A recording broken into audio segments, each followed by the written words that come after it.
The fluorescent lights hummed their endless mechanical prayer above third-floor ICU at Oak Creek Memorial, a sound so constant that most people stopped hearing it within a week. Laura Bennett heard it. She'd been hearing it for 8 years, 3 months, and 17 days, which was precisely how long she'd been erasing herself from existence. The antiseptic smell, that sharp chemical bite of institutional cleanliness, had long ago stopped registering as anything other than air. She moved through the corridors with the deliberate invisibility of someone who'd learned that drawing attention was a luxury she could no longer afford, her practical shoes making no sound against the polished tile, her graying hair pulled into a bun so severe it might have been a punishment.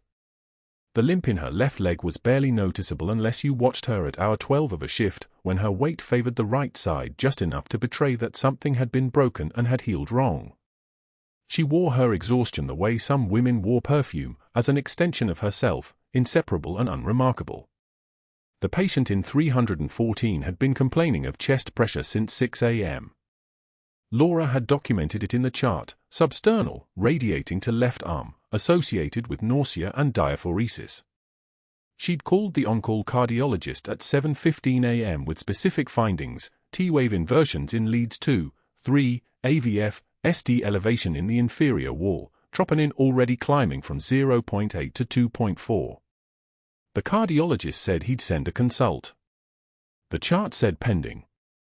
By 9:44 a.m., the patient's daughter was sitting beside the bed with her arms crossed, and that was when Dr. Sterling arrived for rounds with his white coat perfectly pressed and his name embroidered in letters so dark they seemed to absorb light. He was the kind of doctor who moved through a hospital like a man walking through a crowd of his own admirers, chest forward, jaw set at an angle that suggested he was always prepared to explain something to people who wouldn't understand it anyway. Laura was reading the latest lab values when Sterling stopped at the door, his gaze sweeping across the room, the patient, the daughter, the monitors, and finally, incidentally, Laura, as though she were furniture that happened to be human-shaped. He asked the patient how she was feeling.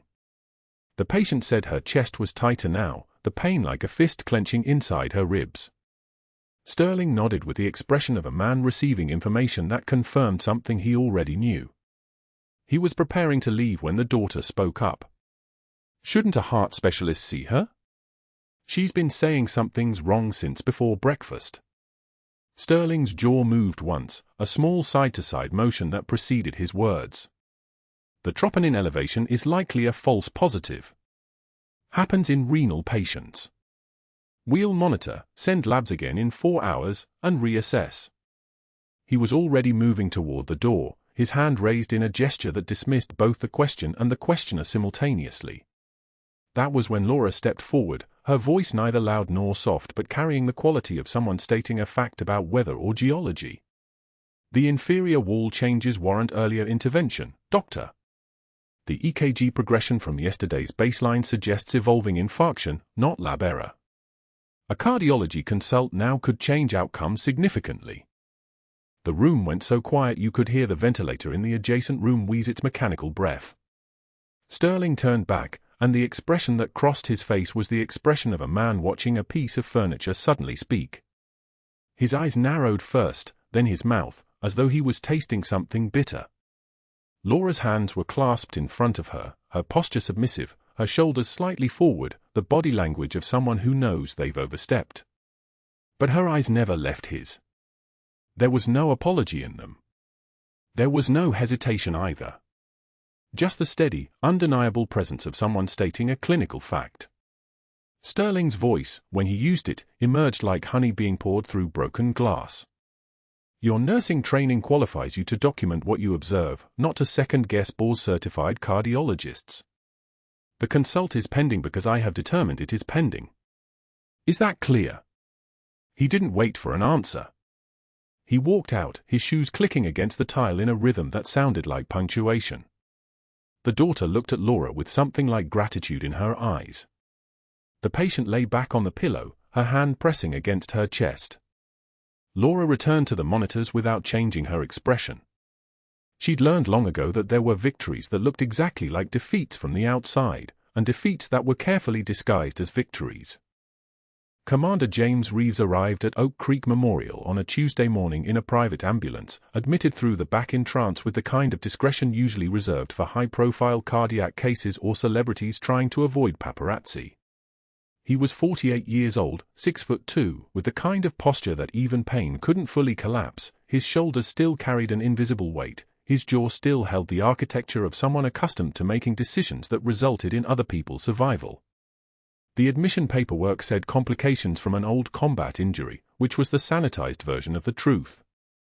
The truth, which Laura would only know by reading between clinical lines, was that 17 years of expeditionary warfare had left his body a geography of accumulated damage. 3 tours through Fallujah. 2 through Sanjan Valley. 1 through Logar Province in a division so classified that his official service record was redacted like a Cold War thriller. His heart, not the metaphorical one but the actual muscular organ, had been stressed by years of adrenaline, by the physiological reality of fear and hypervigilance becoming chemical fact. The EKG showed old infarction patterns, scarring from events that may or may not have involved conventional combat medicine.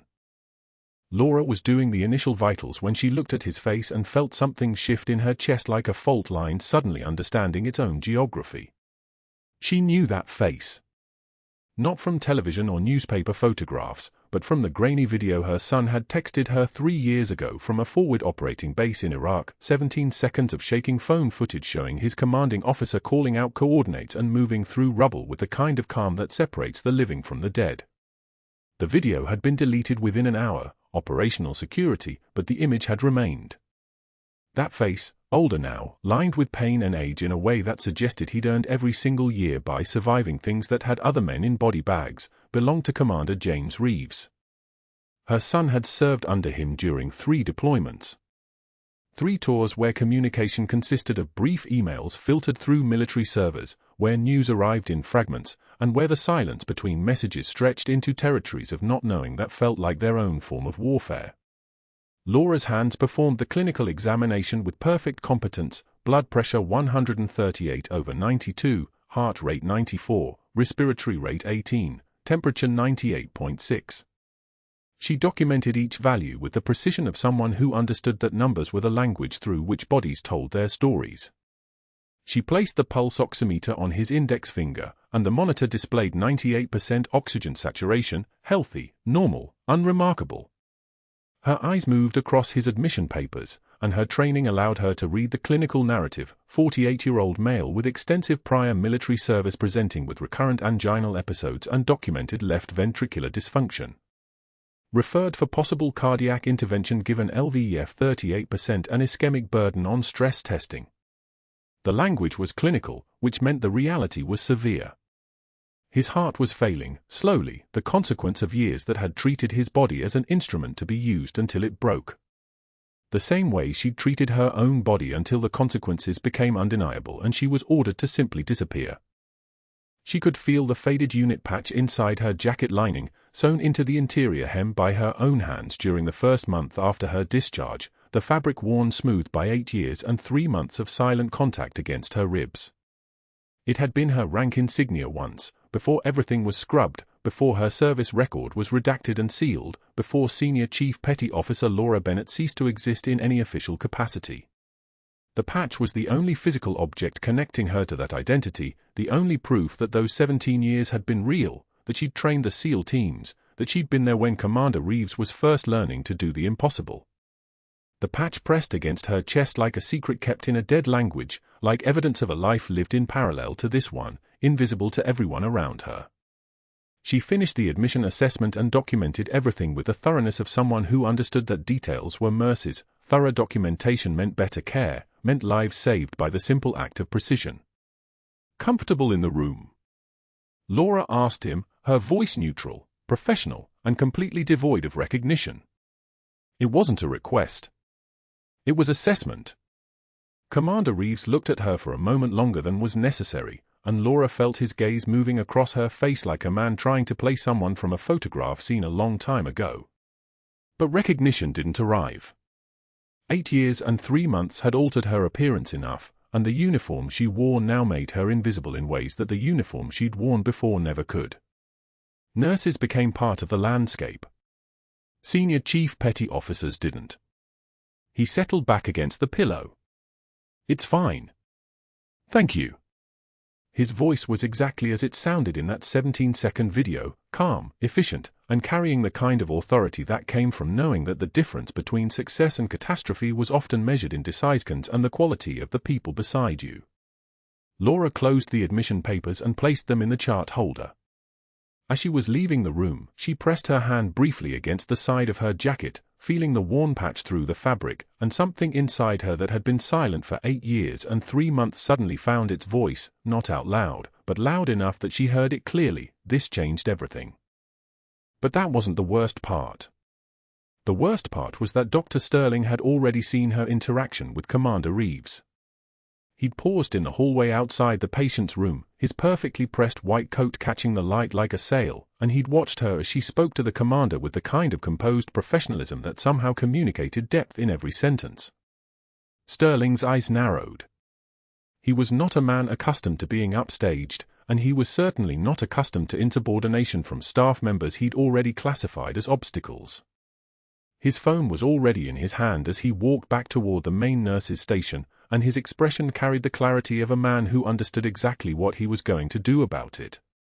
Morning rounds at Oak Creek Memorial began at 7:30, and by 7:45, Dr. Sterling had positioned himself in Commander Reeves' room with the precision of a man orchestrating a public execution. The commander's wife sat rigid in the vinyl chair beside the bed, her hands folded in her lap, her eyes moving between her husband and the medical team filtering in behind Sterling like a firing squad assembling. Laura entered last, chart in hand, having documented the subtle changes she'd observed during the night shift, the way Commander Reeves' jugular veins had begun to distend, the faint muffling of his heart tones that suggested fluid accumulating in the pericardial sac. She'd flagged it in her notes. She'd been careful. She'd been professional. None of it mattered. Sterling turned to face the room, his eyes landing on Laura with the precision of a hunter spotting wounded prey. He held her chart at arm's length, as though the paper itself carried contagion. "Nurse Bennett," he announced, his voice carrying the theatrical weight of someone performing for an audience, "your assessment here is quaint." He smiled without warmth.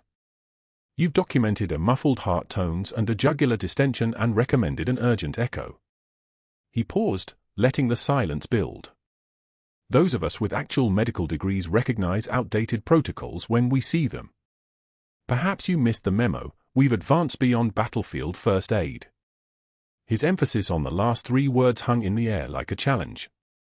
The other nurses shifted their weight. The resident studying the vital signs monitor suddenly found it fascinating. Commander Reeves' wife's jaw tightened. Laura took one measured breath. Her hands remained steady, chart held at chest level, her posture unchanged. The faded unit patch sewn inside her jacket lining pressed against her ribs like a second heartbeat, a secret burning beneath her skin. She did not look away from Sterling's eyes. She did not defend herself. She simply stood there, contained, while his words fell around her like rain on a parade ground. But then something shifted in her face, not a flinch, not a crack, but a single tear traced down her left cheek, precise and deliberate as a surgical incision. She did not wipe it immediately. She let Sterling see it first. Then, with one careful movement, she raised her hand and brushed it away without breaking eye contact. "Funny how accountability only flows downward in your world, Doctor," she said quietly. Her voice had dropped an octave, not from emotion, but from something else entirely, something that made the fluorescent lights overhead seem to buzz a fraction of a second too long. The words were not angry. They were not defensive. They were simply true, spoken with the kind of calm that comes from having already survived things Sterling couldn't imagine. His face flushed. His jaw clenched. For a moment, he looked as though he might respond, but something in her eyes, something ancient and unbroken, made him recalibrate. Instead, he turned to address the rest of the room, his voice sharp enough to cut. "Florence Nightingale here seems to think her nursing instincts trump medical training. Let's move on." He gestured toward the door, already turning away, but the damage had been done. Not to Laura. To him. He'd just revealed exactly how threatened he felt, and everyone in that room had seen it.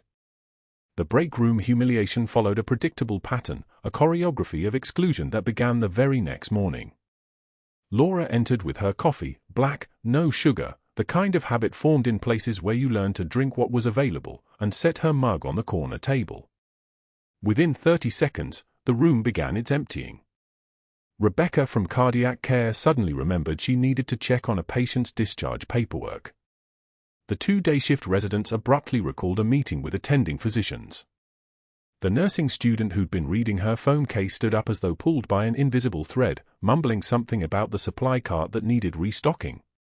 Within 90 seconds, Laura sat alone in a break room designed for 12 people, the fluorescent lights humming their mechanical drone overhead, her coffee steaming in a silence so complete it had weight. This happened every day. Wednesday. Thursday. Friday. Laura would arrive, the room would empty, and she would sit with her coffee growing cold while conversations happened at the nurses' station outside, voices rising and falling in the kind of camaraderie she'd stepped outside of the moment she'd challenged Sterling's judgment. She didn't complain. She didn't seek to join them. She simply sat, contained, the way someone sits in a waiting room when they've already accepted the diagnosis. By Wednesday morning, her name appeared on the public write-up board in the main staff corridor, the one where scheduling was posted, where staff notifications were pinned, where everyone passed multiple times during their shift. It was mounted at eye level, printed in clear block letters. L. Bennett, failure to follow chain of command protocol, written warning number 1. The accusation was vague enough to mean everything and nothing specific enough to contest. Laura passed it at 8:15 a.m., didn't stop walking, didn't acknowledge it beyond the slight pause in her stride that no one else would have noticed. By Friday, another notation appeared directly below it. L. Bennett, undermining physician authority, written warning number 2. Neither warning specified what she'd actually done wrong. That was the genius of it. It didn't matter. What mattered was the public accumulation, the visible pattern, the sense that something was fundamentally wrong with Nurse Bennett, that she didn't respect the hierarchy, that she was a problem that was being documented. Dr. Sterling cornered her in the hallway outside Commander Reeves' room on Friday afternoon, his white coat moving through the corridor like the fin of something predatory. He positioned himself between her and the supply closet, forcing her to stop or walk directly through him. His voice, when he spoke, carried the particular venom of a man who had decided her usefulness had expired. "Your military nursing background doesn't impress me, Bennett," he said, soft enough that only she could hear, hard enough that it traveled. "You're not in some field hospital anymore. This is real medicine. Real institutions. Real standards." He stepped closer, invading the boundary of her personal space in the deliberate way of predators testing prey. "And in real institutions, we don't tolerate nurses who think they know better than their attending physicians. Are we clear?" Laura didn't step back. She didn't raise her voice. She simply looked at him with eyes that had seen things that made this hallway, this hospital, this entire moment feel impossibly small. "Crystal clear, doctor," she said, and walked past him toward the supply closet as though he wasn't there. What he hadn't said, what he couldn't have known, was that she'd already made her decision. She could feel it settling into her bones, cold and sharp as shrapnel. The unit patch inside her jacket was no longer just a secret. It was becoming a promise. But that wasn't the worst part. The worst part was that Commander Reeves had been watching from his hospital bed as Sterling cornered her in the hallway. The worst part was the look in the commander's eyes, recognition flickering just beneath the surface, a question forming without words, a memory of someone he'd known in Baghdad beginning to take shape. He didn't know yet. But something in his mind was working toward it, pulling at threads that had been carefully erased 5 years ago, before official records were scrubbed and before Laura Bennett had been ordered to disappear into civilian life. By Friday evening, a third warning notation appeared on the public board, L. Bennett, insubordination, written warning number 3. This time, Sterling had been specific enough to matter. The write-up referenced her questioning of medical authority during patient rounds and her inappropriate emotional display in front of family members. The third warning was a formality. Everyone understood what it meant. It meant the dominoes were being stacked. It meant Sterling had already called people. It meant something was about to break, and there was only one direction it was going to fall. That night, after her shift ended at 11 p.m., Laura sat in her car in the Oak Creek Memorial parking garage on level 3, hands gripping the steering wheel, staring out at the lights of Denver spreading across the valley like scattered ammunition. She reached into her jacket and felt the faded unit patch against her ribs. Her fingers traced the embroidered edges, the anchor, the trident, the eagle, symbols of a woman who had ceased to exist 5 years ago. The rain had started to fall, hammering the windshield in irregular patterns, and she sat without moving, waiting for something she couldn't quite name. Tuesday afternoon, the monitors began whispering what nobody else heard. Commander Reeve sat propped at 45 degrees, his color still good, his breathing unlabored, but Laura watched the numbers shift on his cardiac display like a musician hearing a single wrong note in an otherwise perfect chord. His blood pressure, which had been stable at 118/72 that morning, was now 109/68. Small. Incremental. The kind of change a rushed floor nurse would miss while charting the afternoon vitals on 6 other patients. Laura did not miss it. She stood at the foot of his bed during the 2 p.m. rounds, her expression unchanged, and noted the subtle darkening of his lips, the way his wife Margaret sat a fraction closer to him than she had yesterday, as if some part of her body already knew something was shifting beneath the surface. "How are you feeling, Commander?" Laura's voice carried that careful neutrality she'd perfected over 5 years of civilian work, the deliberate softness of someone trained to disappear into background noise. But her eyes moved across his face, his neck, the barely visible rise and fall of his chest beneath the hospital gown. The surgical site from his initial admission, the one that had prompted his stay for monitoring of post-operative complications, showed no signs of infection. No fever. No drainage. The problem was somewhere else entirely, written in the language of pressure and fluid accumulation that only someone who'd worked in field hospitals understood. "Fine, Laura. Just ready to get out of here." Commander Reeve's voice carried that Marine Corps certainty, the kind of confidence that made men follow him into urban warfare and trust him to bring them home. He didn't know yet. His body was sending signals his conscious mind hadn't translated. Laura knew the sensation, she'd felt it herself in Anbar province after taking shrapnel, had ignored the same subtle pressure, the same creeping sense that something was compressing from the inside out.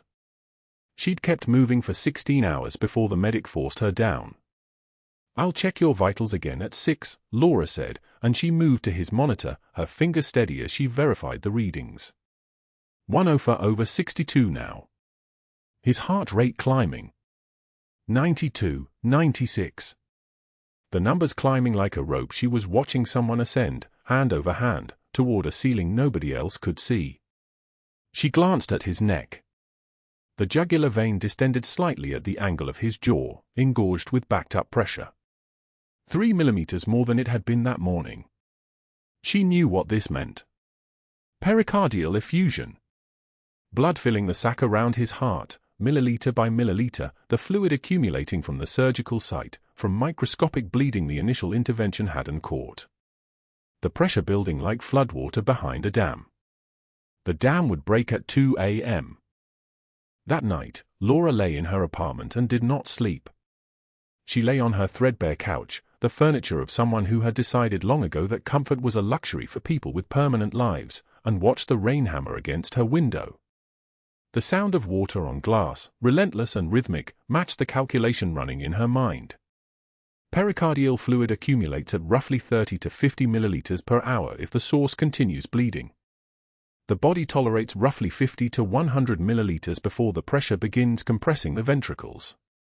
After that, cardiac output drops. Blood pressure collapses. Death comes in the time it takes for a heart to beat 40 or 50 times.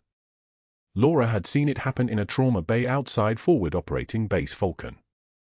A Marine with a sucking chest wound, everything bandaged, everything stabilized, and then suddenly his pressure dropped from 110 to 70 to 40 in the space of 90 seconds. The corpsman couldn't find the source. The bleeding was internal, silent, catastrophic. She reached down and touched the jacket hanging over the arm of her couch. the faded unit patch sewn inside the lining, stitched there by hands that belonged to a woman who'd stopped existing when the classified operation in Baghdad was buried and her service record was scrubbed from every official database. Senior Chief Petty Officer Laura Bennett. Erased. Invisible. And now sitting in an apartment in Denver, waiting for a man she'd served under to die because Dr. Sterling had orchestrated her isolation so completely that no one would listen if she raised an alarm. At 1:19 a.m., her work phone buzzed. Code Blue, Trauma Bay 4. Laura's heart did not race. Her hands did not tremble. She was already moving before the second alert came through.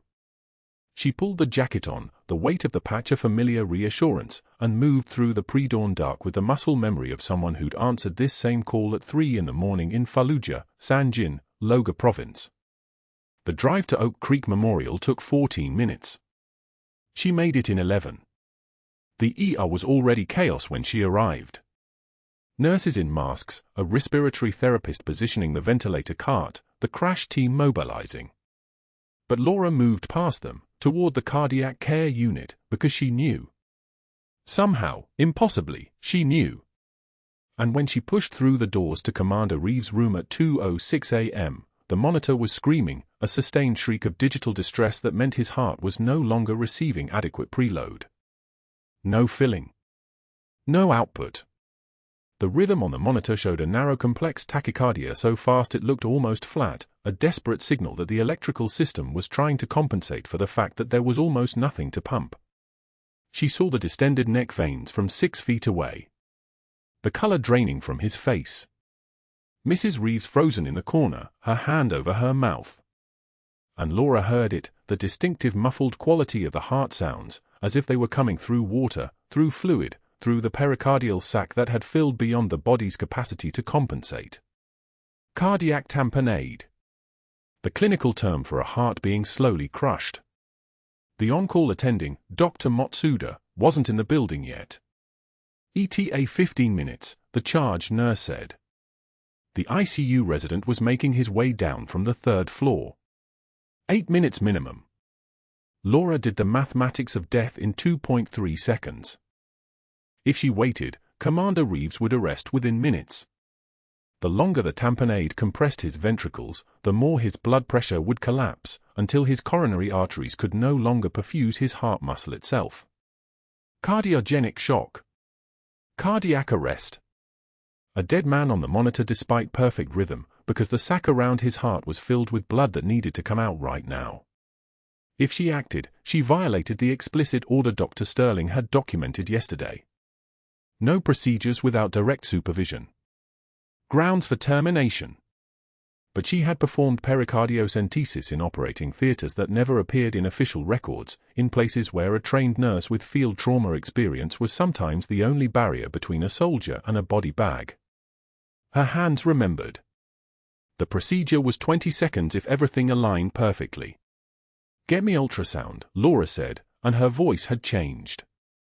The careful softness was gone, replaced by the dry, precise authority of someone who had commanded field teams under fire. It wasn't a request. It was a statement of fact about what would happen next. The ultrasound tech appeared as if summoned. "I need a 4.2 centimeter needle. 14-gauge angiocath. Syringe. And get Mrs. Reeves out of this room. Now." Margaret Reeves didn't argue. The tone of voice didn't permit argument. That tone had moved hundreds of people through doors marked by hostile intent. It moved her now, her husband's wife stumbling past the monitors toward the hallway, the charge nurse pulling the door closed behind her. The ultrasound was already positioned.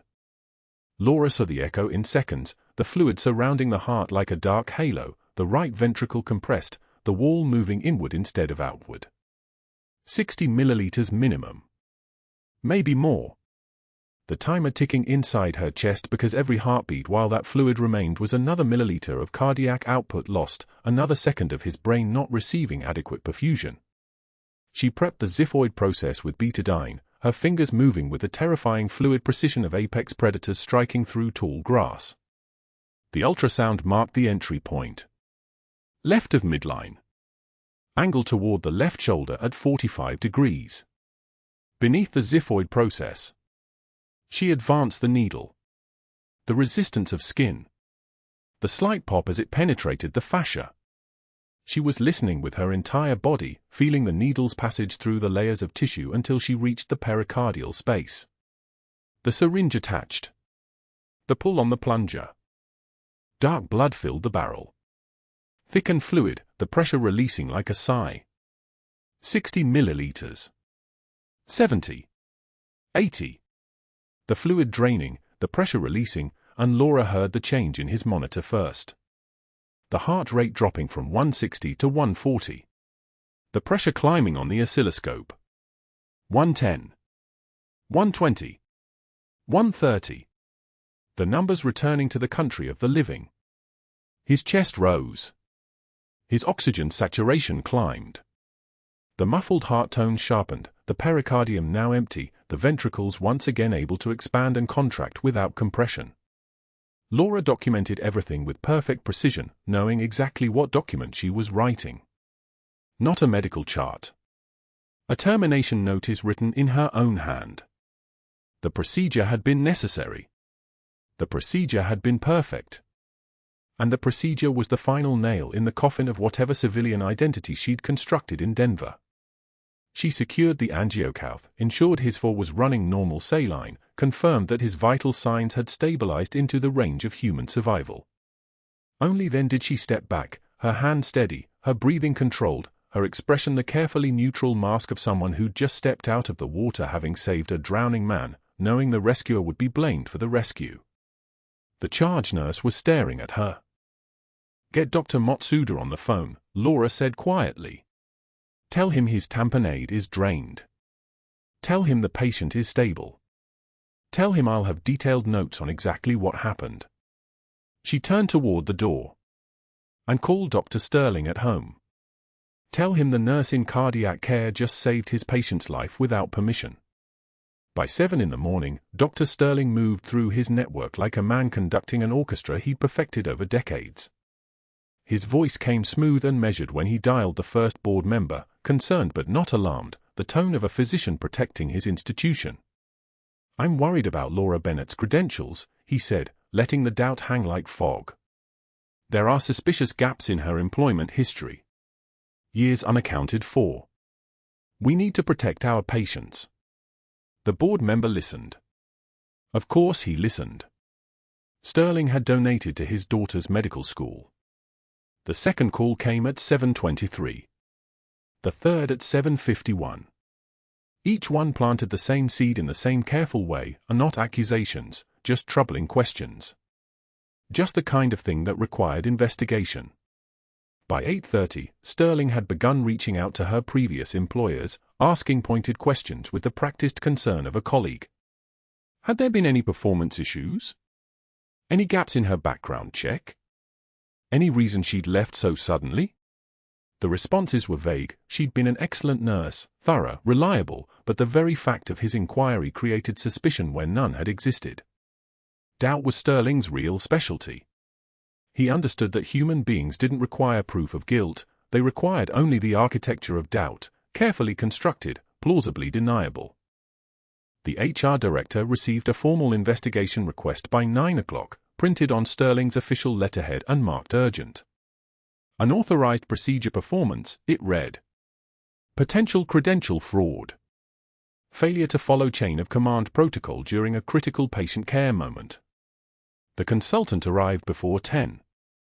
An outside reviewer from a firm Sterling had cultivated relationships with for years, the kind of firm that understood which way the wind blew when institutional pressure applied itself. The consultant's job was straightforward: review every chart Laura had touched in the past 6 months, flag anything that looked remotely questionable, build a paper trail that would justify what Sterling had already decided. By 9:50, hospital security received a call directing them to escort a nurse from the building. No fuss. No public spectacle. Just a quiet walk to her locker, a cardboard box pressed into her hands, her badge deactivated before she reached the parking lot. Laura moved through the hallways like a ghost being finally acknowledged as dead, watching the familiar corridors transform into a place where she no longer belonged.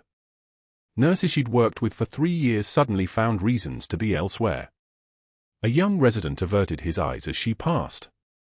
Sterling watched from his office window on the 3rd floor as she walked to her car, the cardboard box cradled against her chest like something broken.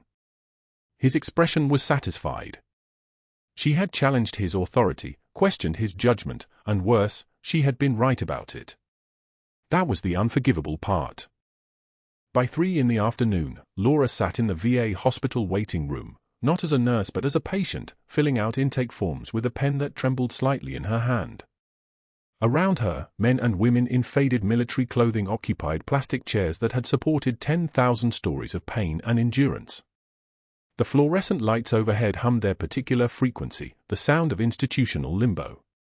She recognized 2 of them from her days at a different facility, years ago, and she turned her face away, hoping they didn't recognize her in return. The recognition would have required explanation, and she had no explanations left to give. The faded unit patch sewn inside her jacket lining pressed against her ribs like an accusation, like proof that she had failed to stay invisible, failed to maintain the careful architecture of her disappearance. She had lost everything twice now. The first time, they'd stripped her identity with classified documents and federal orders. Senior Chief Petty Officer Laura Bennett ceased to exist on paper the moment the operation in Baghdad was buried. Her military record scrubbed clean. Her years of service reduced to a footnote that no one was permitted to read. She'd become a ghost walking through the civilian world, invisible by design, carrying her legend in secret like contraband. But the civilian shadow life she'd constructed with such care, the nursing credential, the quiet competence, the role of unremarkable woman with steady hands and sharper mind, was being dismantled in real time. One call. One investigation. One physician with something to prove. That was all it took to make her disappear again. A young Marine with a prosthetic leg glanced at her, then away. His eyes carried the particular exhaustion of someone who'd seen the machinery of government care up close and found it wanting. A woman with a service dog waited silently, her eyes fixed on nothing. An older man with tremors in both hands filled out paperwork with the concentration of someone performing surgery. The clock on the wall read 3:17 p.m. Its second hand swept across the face with mechanical precision, indifferent to the weight of what was happening in this room, indifferent to careers ending and truths compressed into silence and a nurse who'd saved a commander's life and been fired for it before the sun reached its apex. In exactly 1 hour and 43 minutes, everything would change. Laura didn't know this yet. She was still sitting in the waiting room, still filling out forms that asked where she'd worked and for how long, still existing in the space between the life she'd lost and the life that was about to find her. The waiting room smelled like antiseptic and human resignation, like countless hours of people waiting for tests, waiting for results, waiting for clarity that might never come. The coffee in the corner smelled like it had been brewed 3 days prior. Laura set down her pen and pressed her palm flat against the unit patch beneath her jacket, feeling the texture of embroidered thread worn soft by decades of being hidden. She thought about Commander Reeves waking up in the ICU, his chest open to the air, his heart beating because she'd remembered the procedure her hands had learned in a place the government had officially erased. She thought about whether he would understand what she'd done, what it had cost her, what she'd sacrificed to keep him alive. She thought about her son, still deployed somewhere in the Middle East, still leading men into situations where hesitation meant death, still carrying the burden of being the son of a woman whose entire existence had been classified. The waiting room held its breath with her. A nurse called a name. An older woman stood slowly and walked toward the hallway, limping slightly, carrying her own cardboard box of medical history. The doors opened and closed. The climate control unit hummed somewhere in the walls, a sound like machinery keeping things preserved. Laura looked at the forms in her lap. Name. Social Security number. Emergency contact. Occupational history. Each line a choice about how much truth to tell, how much identity to claim, how much of herself to make real on paper. She had spent 27 years becoming a person who didn't exist on paper, and now she was being asked to document that non-existence in triplicate. The clock ticked forward. 3:18 p.m. 3:19 p.m. 3:20 p.m. Somewhere above the waiting room, Somewhere in the Denver skyline, the decision to mobilize had already been made. Orders had already been transmitted. The machinery of institutional response was already in motion, moving toward this moment with the weight and momentum of something that could not be stopped once it had been set in motion. Laura sat in the waiting room and did not yet know that her son was already in the air.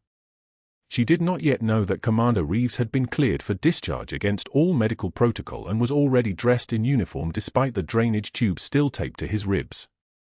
She did not yet know that the Navy SEAL captain she'd served under in Baghdad had been waiting for this moment for 4 years, had kept meticulous records, had never forgotten the woman who'd saved his life when he was bleeding out on a rooftop in Ramadi.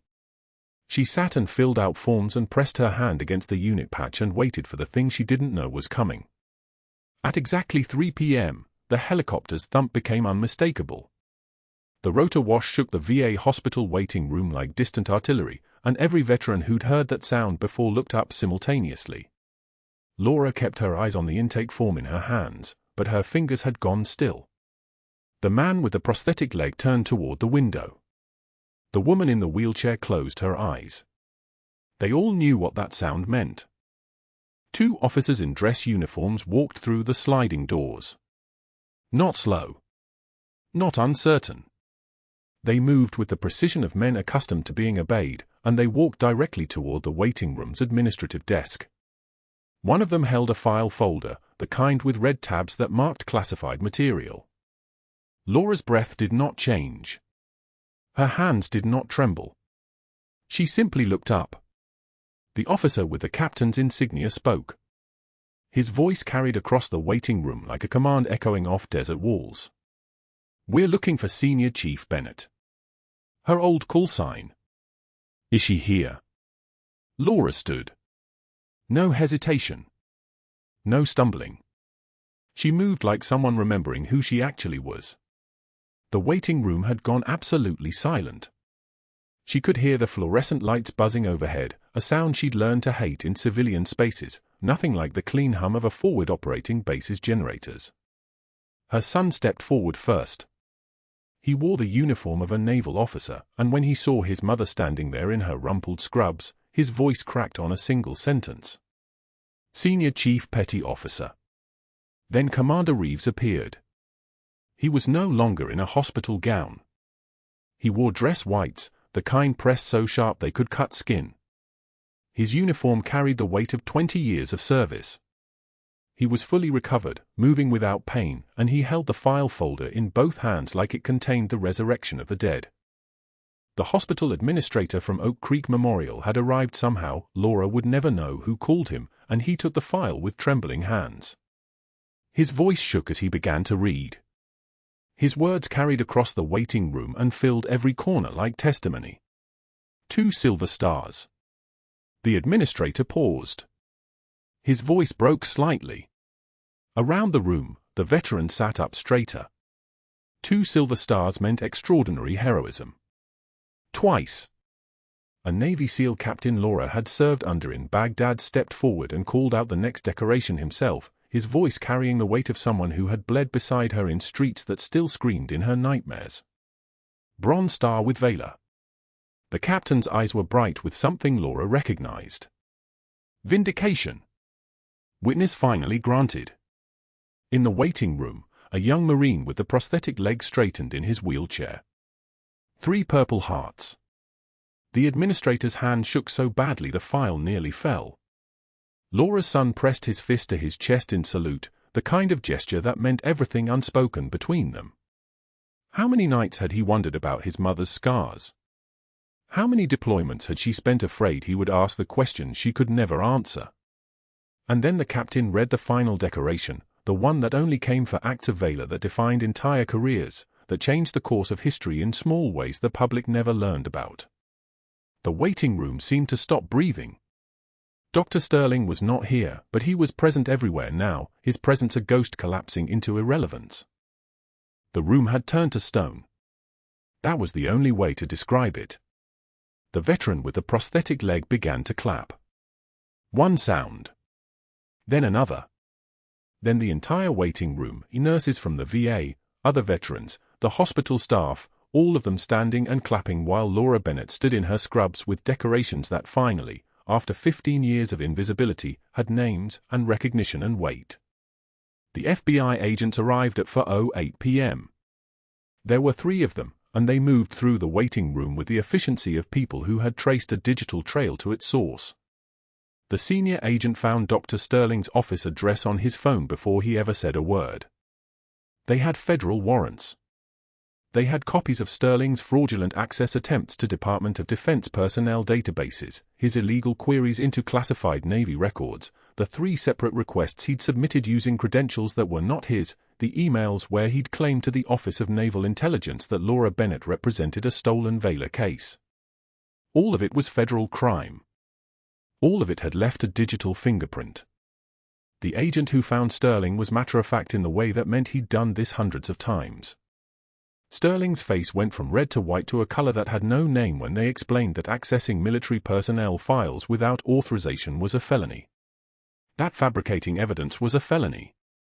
That filing false reports with federal agencies was a felony. That attempting to forge personnel records to justify an investigation constituted conspiracy and obstruction of justice. Sterling's voice rose. He tried to stand. His hands gripped the desk as if he could stop gravity itself. She violated hospital protocol. She performed an unauthorized procedure on a patient. I was protecting the institution. Commander Reeves stepped forward then. His voice did not raise. It simply became command, the kind of authority that had led men through 3 deployments in Baghdad, that had made decisions where the cost of hesitation was body bags. Senior Chief Bennett saved my life using battlefield medicine while you hid behind policy. She has more combat medical experience than your entire hospital combined. You were not protecting patients, Doctor. You were protecting your ego. The handcuffs came at 4:13 p.m. They were stainless steel and they caught the waiting room lights as the FBI agent double-locked them behind Sterling's back. He struggled. He protested. He insisted on his credentials, his board certifications, his position on 3 hospital committees. None of it mattered. The perp walk happened in full view of the VA waiting room, and a dozen veterans watched in silence as the man who had tried to destroy Laura Bennett was loaded into an FBI vehicle parked outside. The news crews had arrived by then, tipped off by someone at Oak Creek Memorial, probably a nurse who had watched Sterling humiliate colleagues for years and was finally tired of silence. The footage of Dr. Sterling in handcuffs would play on local Denver news for 3 days. His booking photo would appear with the words federal charges, unauthorized access to military records, conspiracy, obstruction of justice. His medical license would be revoked before the week ended. Back inside the waiting room, Laura Bennett stood surrounded by Navy personnel and veterans, still holding the intake form she had never finished filling out. The hospital administrator from Oak Creek Memorial approached her slowly, the way someone approaches something sacred they might break. His voice was quiet. Ms. Bennett, Senior Chief, I need to apologize. Your termination is voided. Your position is reinstated with full back pay and benefits. We would be honored if you would return to Oak Creek Memorial. Laura looked at him with the same measured composure she had shown Sterling in the hallway all those weeks ago. She did not blink. She did not smile. She simply tilted her head very slightly and spoke in a voice that had commanded rooms under fire. I'll consider it. After I decide whether your institution deserves me. The administrator nodded and left. He did not argue. He did not offer more. He simply accepted the judgment of someone he finally understood he had misjudged completely. 2 years later, someone spotted Dr. Sterling selling insurance from a folding table outside a strip mall in Aurora, Colorado. He sat beneath a faded umbrella that had lost its shape, his business cards stacked in front of him like tombstones. His expensive suits had been replaced by a wrinkled shirt with coffee stains along the collar. His tie hung at an angle like a noose he'd learned to live with. Federal prison had been 6 months. Release had meant a world that had moved on without him, that had forgotten him completely, that did not care about his credentials or his defense or his version of the story. His colleagues crossed the street to avoid him. His former medical school classmates had removed his name from their alumni directories. His case became a cautionary tale in medical ethics courses, the doctor who weaponized institutional authority and ended up federal inmate for 7820, released to a life of irrelevance and folding tables, and the knowledge that he had tried to destroy someone infinitely stronger than himself and had instead destroyed himself. Meanwhile, in Coronado, California, at Naval Special Warfare Command's headquarters, Laura Bennett stood on a podium in dress blues. The uniform was navy, the decorations were visible on her chest, 2 silver stars arranged above 1 bronze star with valor, 3 purple hearts positioned above them all, and ribbons stretching in patterns that told the story of 15 years of classified service that could finally be acknowledged. Her son, now a lieutenant commander, stepped forward with the rank insignia in his hands. His movements were precise. His face was proud. His hands did not shake. "Senior Chief Petty Officer," he said, and pinned the insignia to her collar himself. Commander Reeves stood beside her, fully recovered, moving without pain, alive because of the woman who stood in this moment finally visible. He read the citation aloud, his voice carrying across the formation of assembled SEALs, across the decades-long silence that was finally broken. For extraordinary heroism and service across 3 tours in Baghdad, for combat medical operations that saved the lives of 127 personnel, for maintaining operational security and continuing to serve civilian populations after forced retirement from active duty. For saving the life of this command's finest officer in a hospital 2,000 miles from any battlefield. For embodying the warrior spirit both in uniform and in scrubs. Senior Chief Petty Officer Laura Bennett embodies everything this command stands for. The assembled SEALs saluted in perfect unison. Their hands moved like a single organism, fist to chest, the gesture that meant everything. Laura's eyes swept across the formation and found familiar faces, men and women she had served with in Ramadi and Fallujah, personnel who had kept her secret for 15 years, who had never broken the code, who had waited for this moment. The faded unit patch that had lived sewn inside her jacket lining was now displayed in a shadow box in the Naval Special Warfare Command Museum. Her name was engraved on the brass plate beneath it. The entire record of her service, declassified at last, told the truth that had lived in silence for so long. After the ceremony, Laura Bennett did return to Oak Creek Memorial. Not as a floor nurse. Not as someone deferential to hierarchy. She became Director of Emergency Medical Services, training the next generation of trauma nurses in the techniques that saved lives in places where hesitation meant death. On her office wall hung a single quote, "Not all heroes wear capes, some wear scrubs." Commander Reeves visited monthly for follow-up appointments, and he always requested Nurse Bennett, though everyone called her Senior Chief now. Dr. Sterling's name had been removed from every plaque, every directory, every commemorative stone. He had been erased the way she had been erased, except his erasure was punishment and hers was redemption. If you've made it this far, you know the truth. The quietest person in the room might just be the one holding everything together. Subscribe to this channel if you believe that hidden strength matters more than visible power. Comment below, have you ever misjudged someone who turned out to be far more than what you saw? And like this video if you believe that real honor is finally seeing the people who've been invisible all along.